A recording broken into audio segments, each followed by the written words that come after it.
Salam alaikum wa rahmatullah. Adam de Ruqya France, marhaba bikoum, bienvenue. Aujourd'hui, Inch'Allah, je vais vous raconter une histoire. Et cette histoire vient du Maroc. C'est une histoire marocaine.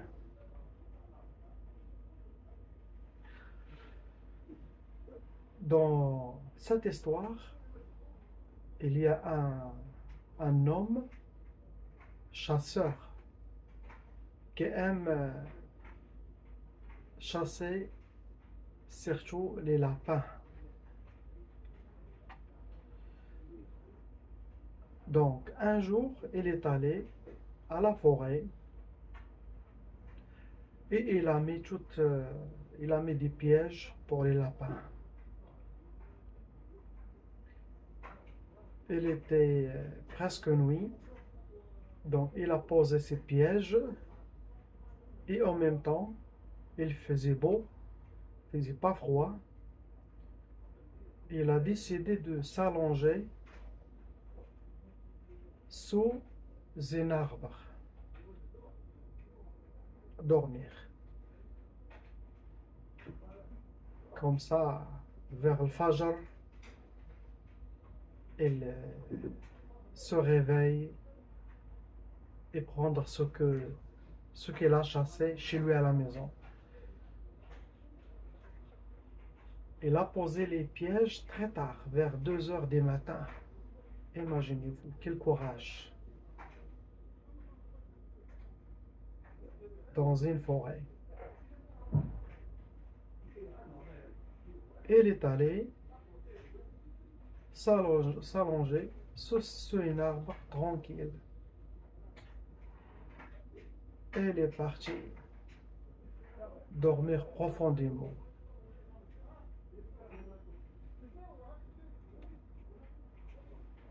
Après, il a vu un rêve qui est un peu bizarre. C'était entre le rêve et la réalité. C'est comme si lui, il est conscient de ce qui se passe et en même temps inconscient entre les deux.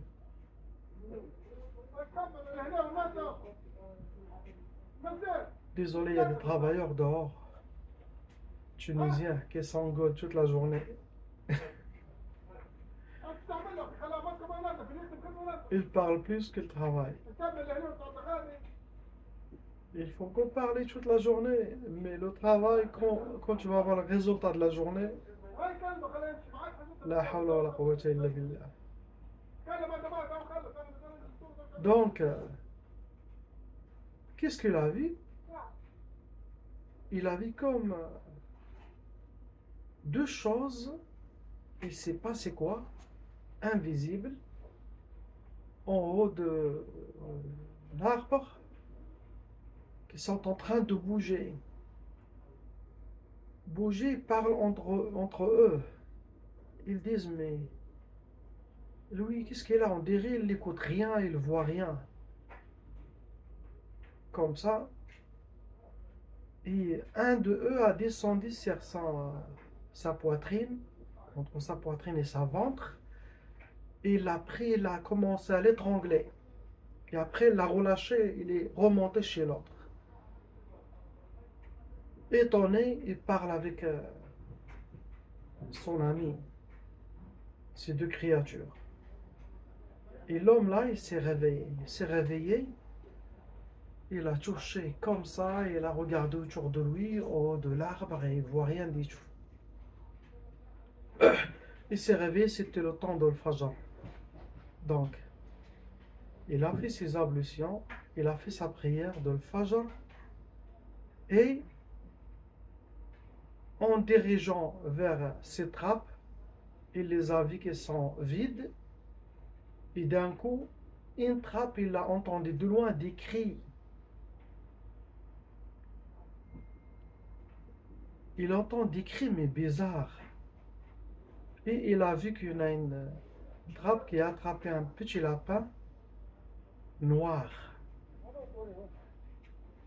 Et c'est ce lapin noir qui fait sortir des cris du hurlement, mais bizarre, pas comme les autres lapins. Donc il l'a pris, il a enlevé la trappe, il l'a pris, il l'a mis dans son sac, il a marché un tout petit peu, et parmi les habitudes de ce chasseur, toujours dans la forêt, il prend le lapin et l'égorge, et après il mange son kebda. Le kebda, c'est quoi le kebda? C'est la foie, c'est ça? Il mange sa foie. Il le fait toujours, il met des bâtons de bois, il allume le feu, il le fait comme grillé. Mais pendant lui aussi qu'il égorge, lapin, il crie, hurle, mais c'était bizarre pour le monsieur. Il a fini par l'égorger, il a mangé son kebda, sa foie. Et en arrivant à la maison, il marche, il est allé chez lui à la maison. Il a donné, c'était sa grand-mère, il a donné à sa grand-mère le lapin pour qu'il le cuisine. Et à ce moment-là, la grand-mère et la maison entendent qu'il y a des cris. Ils ne comprennent rien des gens. Mais c'est quoi ces cris? On dirait que ça sort des lapins, mais le lapin, il est mort. Des cris très très forts, bizarres. Donc il l'a nettoyé, il l'a mis dans la marmite. Il entend les cris. Il est allé même chez son petit-fils ou quelque chose. Le chasseur lui a dit, mais on dirait que ce lapin crie. J'ai jamais vu ça. Donc il a continué à le cuisiner. Il a cuisiné pendant longtemps. Le lapin, normalement, c'est comme le poulet. Ça dure pas longtemps, 45 minutes maximum. Mais ils ont fait 1 heure et demie, toujours ils touchent. Cette chair ne veut pas cuire. Cette viande, elle est dure, elle ne veut pas cuire. Ils l'ont mis, ils l'ont touché. Donc la grand-mère, elle a dit, regarde, celui-là, c'est immangeable. Il ne veut pas cuire. La cuisson ne marche pas avec ce lapin qui est un peu bizarre. Donc il l'a pris, le chasseur il l'a pris, il l'a jeté. Il a dit, bah donne-moi, je vais le jeter, car ça ne sert à rien de le garder. Il n'a pas de chien ni rien pour le donner. Donc il l'a mis dans un coin.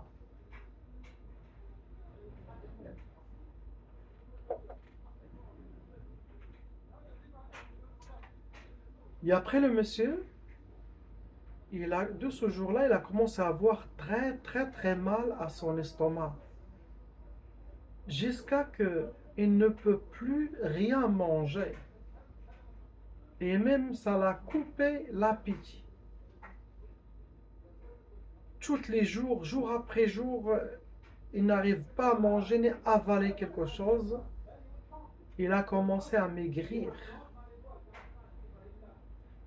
Pendant une période, il a maigré beaucoup. Donc sa famille, ses enfants,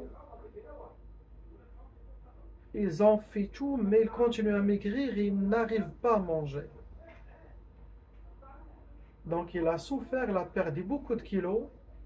Il a demandé à ses enfants, il les a dit, j'aimerais bien que vous m'ameniez à mon village, à sa vieille maison, et vous me laissez là-bas, où je guéris, où Allah, il prend mon âme. Il a dit, c'est ça mon souhait. Donc, est-ce que les Tunisiens parlent beaucoup? Parce que là, c'est toute la journée comme ça. Écoute, il vient 8h30 comme ça. J'entends toute la journée comme ça. Ils font le ravalement, je sais pas quoi, ravatement de bâtiments là. Ils règlent les terrasses, dehors, la peinture. Mais ils font que parler. On revient à notre histoire. Il les a dit, il faut que vous acceptez et ne vous inquiétez pas, Inch'Allah, je vais m'en sortir pour les calmer. Donc ils l'ont amené l'eau, ils l'ont amené la nourriture qu'il faut, ils l'ont mis dans la maison sur sa demande. Il les a dit ne revenez pas jusqu'à 40 jours. Je suis bien, je vais être bien. Je pense qu'il est habitué de faire les seclusions de temps en temps, rester seul. Eux, ils sont habitués de lui, il fait ces choses-là. Donc ils l'ont mis. Et cette vieille maison, c'est comme, il y a une place, c'est comme une ruine. Lui, il préfère là-bas. Donc il s'est installé dans cette chambre, dans ce salon, fait de terre. Il est resté, il a salué ses enfants, il a fermé à clé et tout. Le jour après, vers l'après-midi,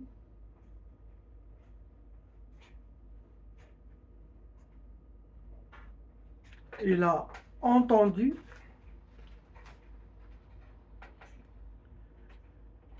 les cris d'une femme très très forts dans la maison. Des cris, mais hurlements. Et d'un coup, il y a une femme énorme, noire. Elle est rentrée chez lui, lui il est allongé,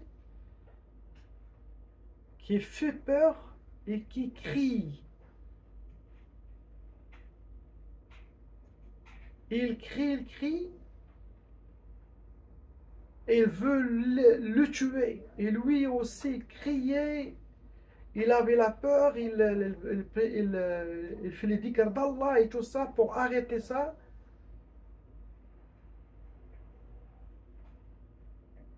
Et en même temps, il y a une femme blanche aussi, il est rentré et il attrape l'autre femme noire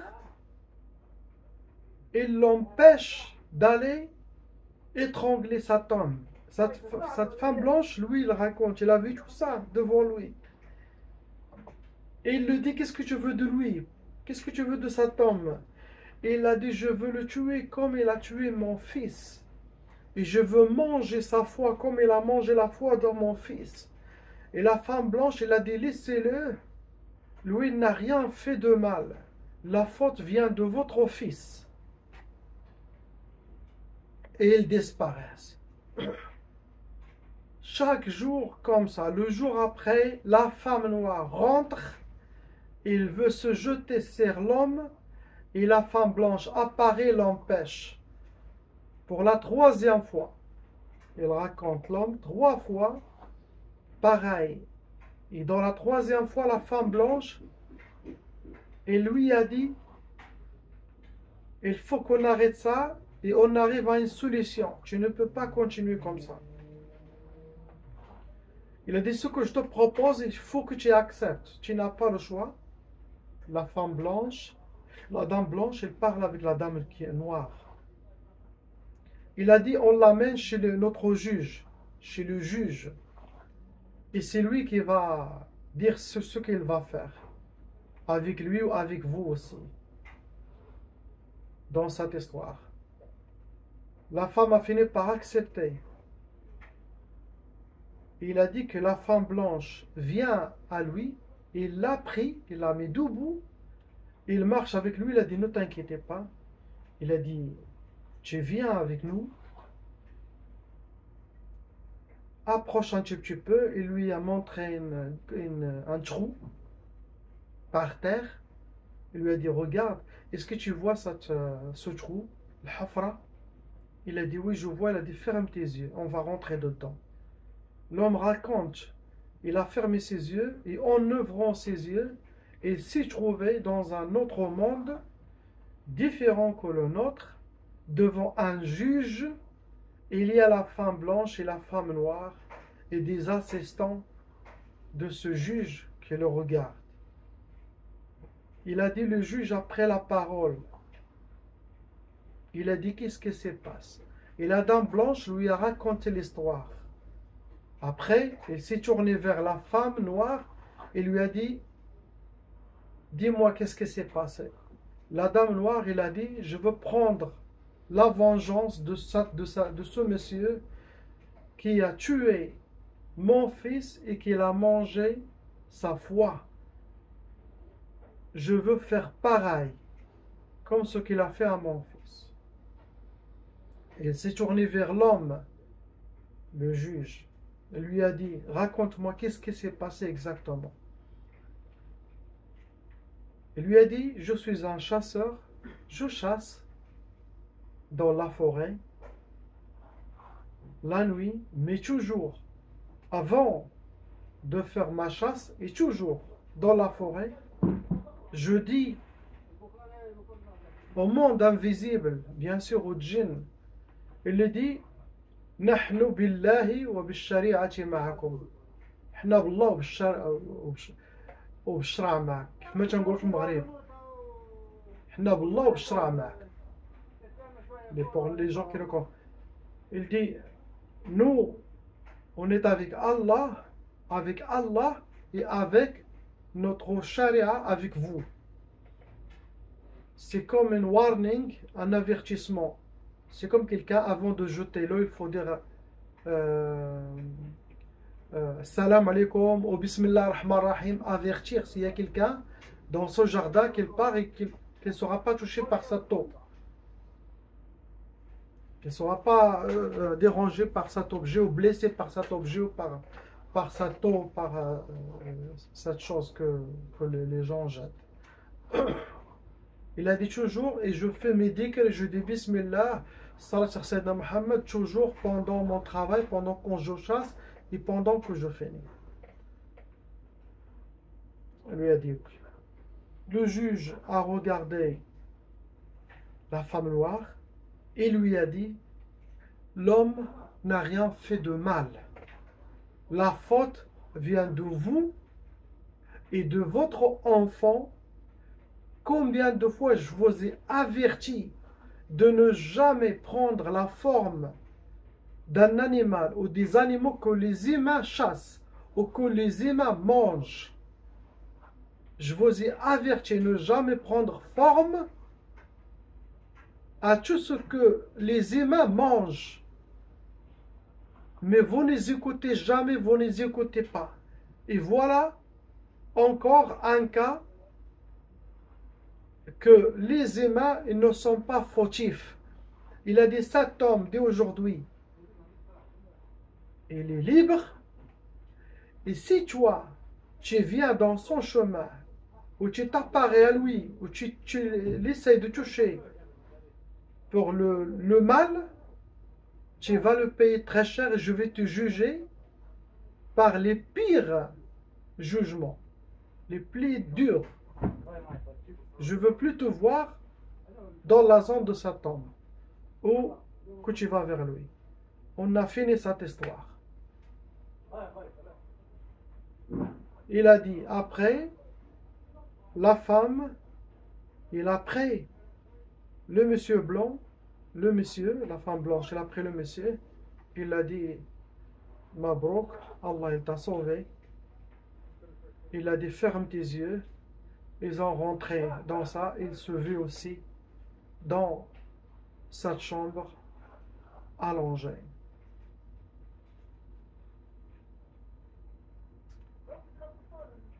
Pendant ces 40 jours, quand il était dans ce village, il est resté encore malade de ventre. Il a rencontré, c'est un village qui a plus de monde, je pense, très rare, il n'y a pas beaucoup de monde. Il a rencontré quelqu'un, un homme que lui, il n'a jamais vu. Il ne le connaît pas. Il lui a dit salam alaikum, l'autre wa alaikum salam. Il lui a dit, où tu vas?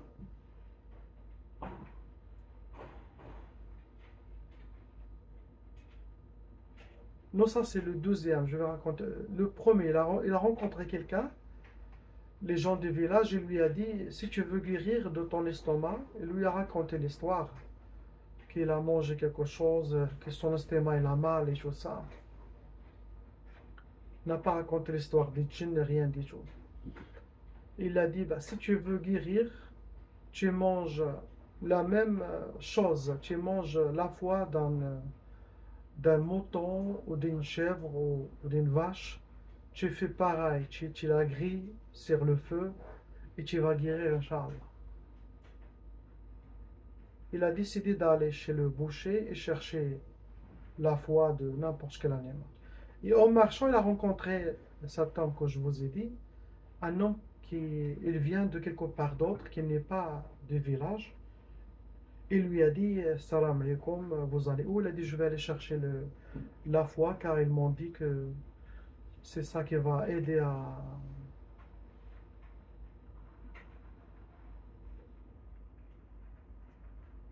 Et l'homme lui a dit, si tu veux guérir, il a dit, tiens, j'ai avec moi des branches de bois, des oliviers. Il a dit, avec ça, tu grilles la foi et tu vas guérir bi'idnillah. Et l'homme ne lui a pas raconté qu'il est malade. Il lui a seulement dit, je vais aller chez le boucher. Et l'autre, il a dit, mais comment tu sais ça, subhanallah? Comment tu sais que je suis malade? Il a dit, laisse, fais ce que je te dis. Après, l'homme, il est parti. Donc, même cet homme, il vient du monde des djinns, qu'il l'a envoyé. C'était qui lui? Vous écrivez dans les commentaires. Est-ce que c'est la même femme qui est apparue en blanc, elle est apparue lui en homme? Ou c'est le juge? Ou c'est quelqu'un envoyé par l'autre monde? Et c'est ce qu'il a fait. Il a pris les branches d'olivier, il a grillé la foi, il a mangé, et vraiment, de ce jour-là, il a guéri, n'a plus mal de son estomac. Il a commencé, avec le temps, à reprendre son poids. Comme avant, il faisait très attention à ce qu'il chasse.